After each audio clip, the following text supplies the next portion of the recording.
The Dick Cavett Show was supposed to be television's intellectual alternative, a place where serious artists discussed serious ideas with a witty, Yale-educated host. And it was all that. But it was also live television in an era when celebrities arrived at studios directly from 3 martini lunches, when liquid courage was considered professional preparation, and when nobody thought twice about pouring drinks in the green room. The results were sometimes disastrous, often hilarious, and occasionally produced moments of accidental brilliance that scripted television could never replicate. Dick Cavett, ever the gracious host, navigated these situations with remarkable composure, steering slurring legends through interviews while millions watched at home. Some guests became combative. Others became confessional. A few simply stopped making sense entirely. These are the 8 most intoxicated guests who ever graced Dick Cavett's couch and the unforgettable television they created.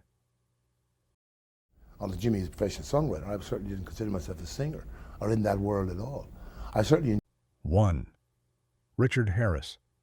The Irish Hellraiser arrived at the Dick Cavett Show in 1970, having clearly enjoyed an extended lunch, and what followed became one of the most entertainingly chaotic interviews in talk show history. Richard Harris didn't just appear drunk. He appeared magnificently, theatrically, unapologetically drunk, in a way only a classically trained actor could manage.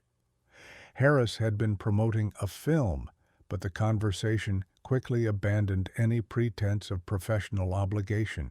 He rambled through stories that started nowhere and ended somewhere else entirely, his rich baritone voice making even incoherent tangents sound like Shakespeare.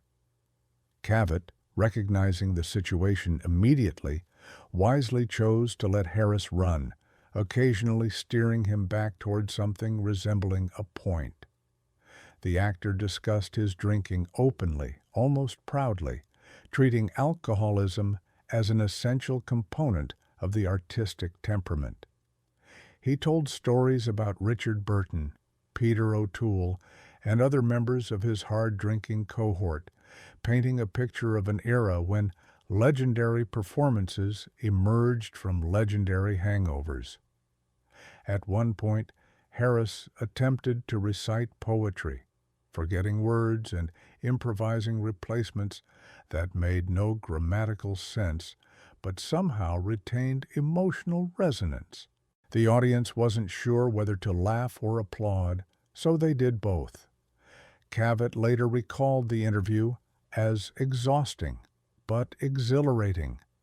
Harris was impossible to control, but equally impossible to ignore.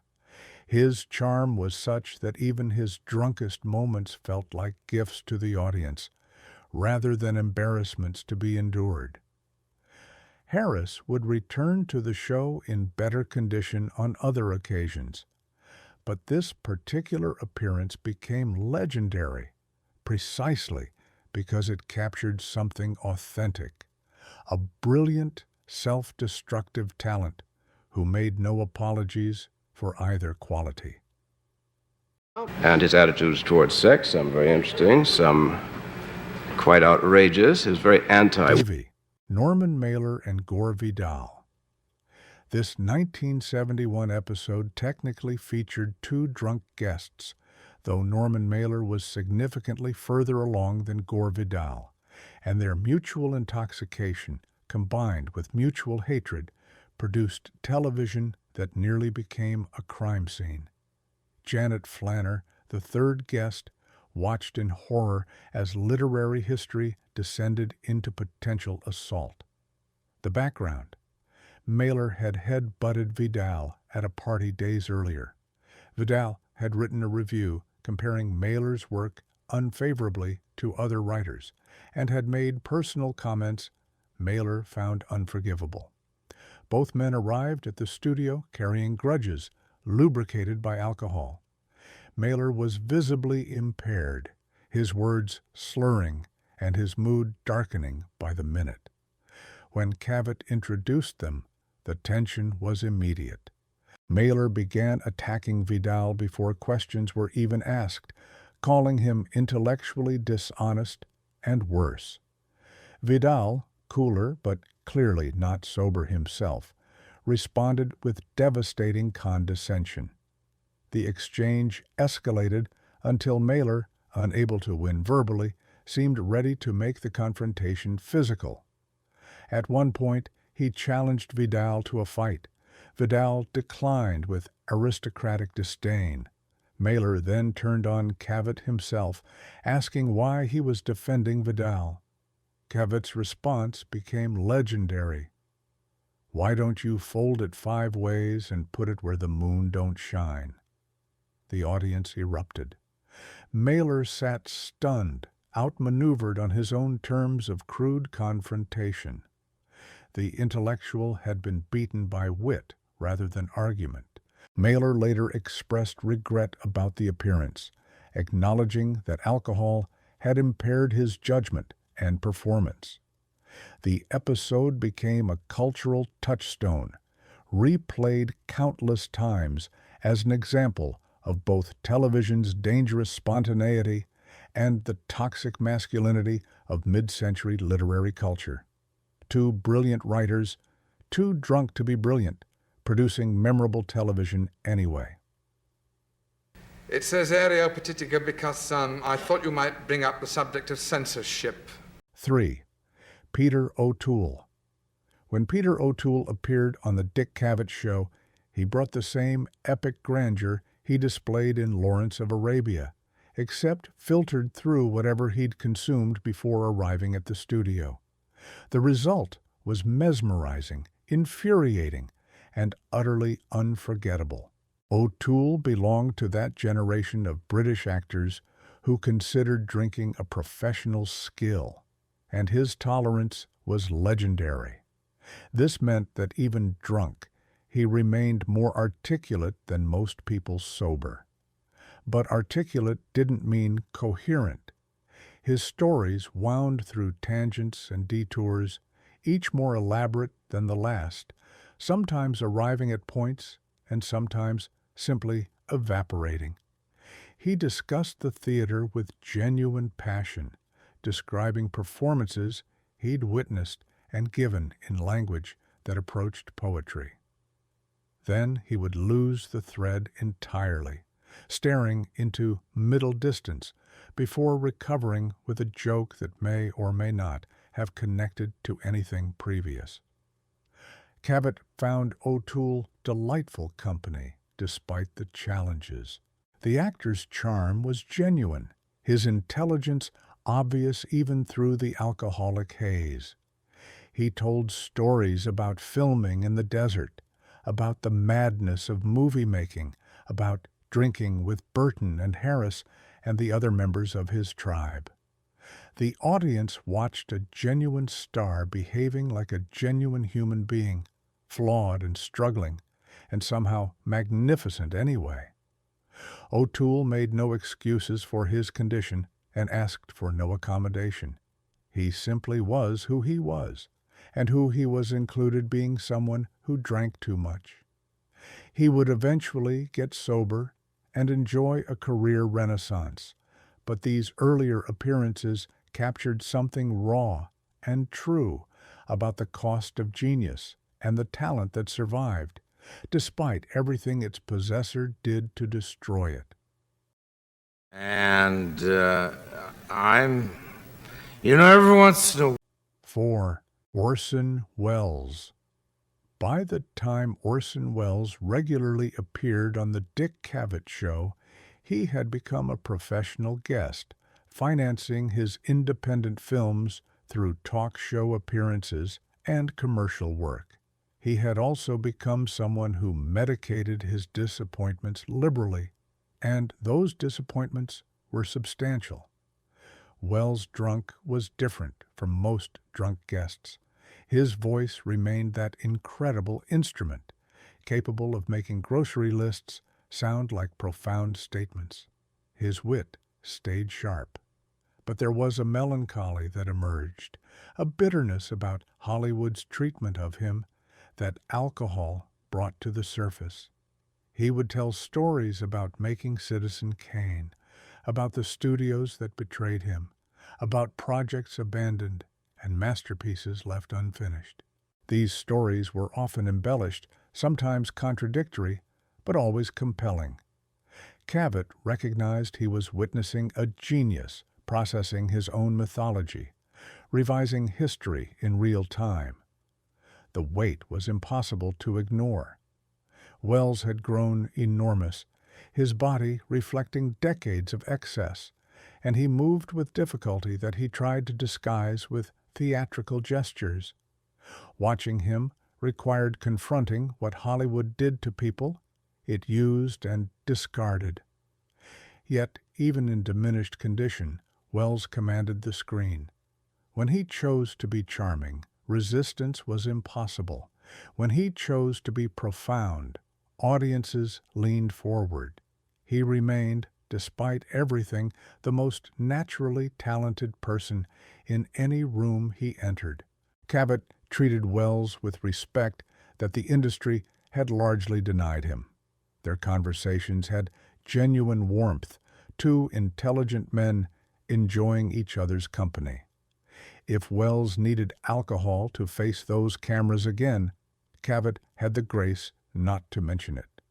Some compromises are necessary to capture greatness. Mounted around. This is in a limousine? Yeah, 15 and speakers? a big tape deck with everybody you want to hear, and you just get 5. Janis Joplin. She appeared on the show in 1970, months before her death, and her interview captures both the extraordinary vitality and the visible damage of a life lived without limits. Janis Joplin arrived at the Dick Cavett show having prepared in her usual fashion, and the results were electric and heartbreaking in equal measure. Joplin didn't separate her drinking from her persona. It was part of the performance. She talked about Southern comfort like a lover, joked about her excesses, and presented her self-destruction as authenticity. The audience laughed because she was funny, not realizing they were watching someone explain how she was killing herself. Her laugh was enormous, filling the studio and disguising whatever pain prompted it. She flirted with Cavett outrageously. She talked about music with genuine insight, explaining what the blues meant to her and why she had to sing the way she sang. In these moments, her brilliance was undeniable. But there were also moments when she seemed lost, when questions took too long to process, when her responses drifted away from topics into private territories. Cavett guided her gently back, protecting her without condescending. She talked about fame like it was happening to someone else, like she was watching her own success from a distance. There was gratitude, but also confusion.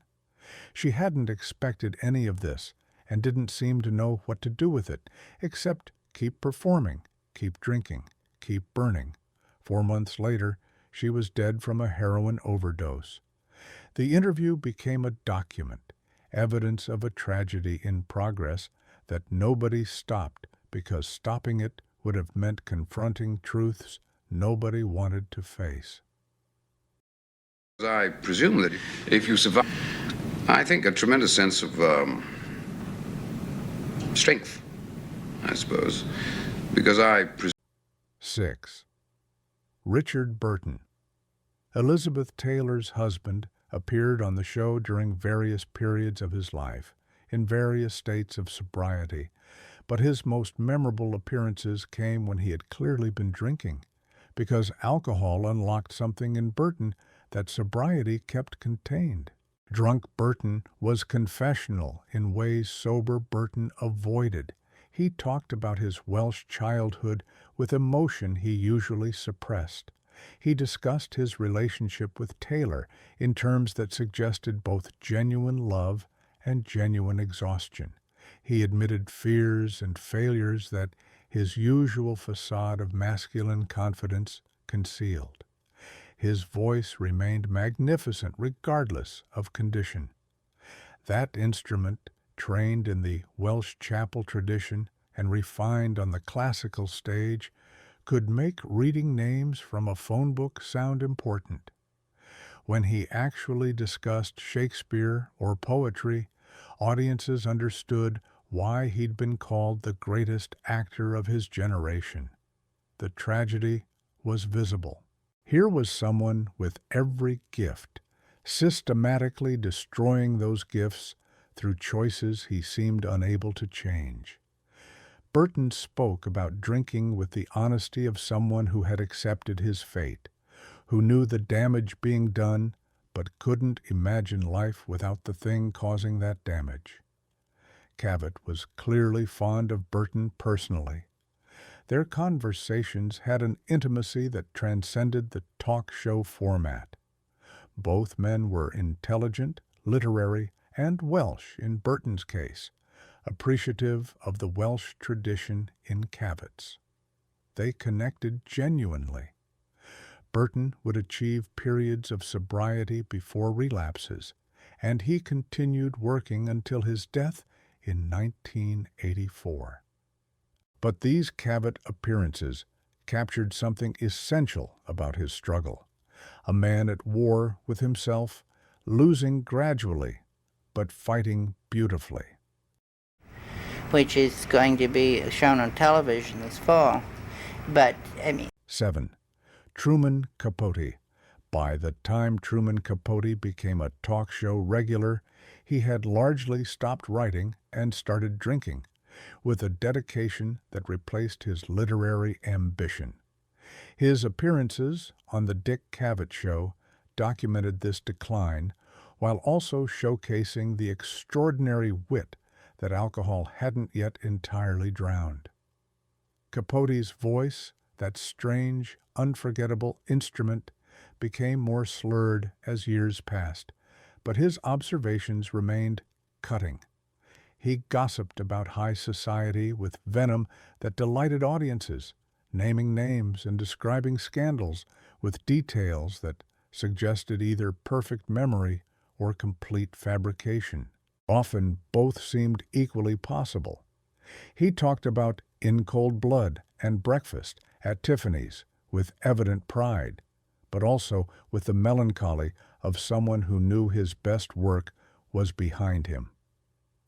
Answered Prayers, his planned masterwork, remained unfinished, and Capote seemed to know it would never be completed. The drinking was both cause and symptom of this creative death. Cavett treated Capote with affection that acknowledged his genius while accommodating his condition. The interviews walked careful lines between celebrating a great talent and enabling a public self-destruction. Capote was entertaining. He was also dying in front of cameras, and everyone could see it. His enemies received devastating assessments. His friends received devastating assessments, phrased more gently. Capote in his cups spared nobody, including himself. He told stories that might have been true, might have been enhanced, but were always compelling. He died in 1984, having spent his final years as a professional personality rather than a working writer. The Cavett appearances capture what was lost and what remained, a brilliant mind dissolving but still capable of flashes that illuminated why his loss mattered. Of course, the point of playing is a thing of the past in Dublin this many a year. 8. Brendan Behan. The Irish playwright appeared on various American talk shows during his brief, chaotic career, and while documentation of his Cavett appearance specifically is limited, his reputation for spectacular television drunkenness was unmatched in his era. Behan didn't just drink before appearances. He seemed incapable of appearing without drinking. Behan came from Dublin's working class and wrote with brutal honesty about prison, politics, and Irish life. His plays, including The Quare Fellow and The Hostage, were critically acclaimed. But his alcoholism was so severe that by his 30s he could barely function professionally. His American television appearances became legendary for their chaos. He would arrive clearly intoxicated, begin telling stories that wandered into incomprehensibility, occasionally sing Irish songs, and generally confound hosts attempting to conduct conventional interviews. Some appearances were cut short when producers decided continuing was impossible. Yet there was genuine talent visible even through the destruction. Behan's wit, when it surfaced coherently, was devastating. His stories, when they reached their points, revealed profound understanding of human nature. He was destroying something valuable, and that made the destruction harder to watch. He died in 1964 at 41, his body finally surrendering to what he had subjected it to for decades. The television appearances he left behind are documents of talent and tragedy, intertwined so thoroughly they became inseparable. Dick Cavett's era of television captured many such figures, artists who medicated their gifts into oblivion while cameras recorded everything. Behan was among the most extreme examples, a reminder that brilliance and self-destruction often share the same host. Dick Cavett's couch witnessed an era when drinking was glamorous, when showing up impaired was almost expected, and when television captured human beings at their most unguarded. These 8 guests brought their demons to his studio along with their talents, and Cavett had the grace to let them be themselves, even when themselves was messy and sad, and sometimes hard to watch. The drinking culture of that era has largely passed. Today's celebrities arrive at studios sober and media-trained, every answer calculated. Something genuine has been lost along with something destructive. These appearances endure as time capsules, moments when extraordinary people revealed themselves without filters. They make us laugh, make us uncomfortable, and make us grateful that someone thought to keep the cameras rolling.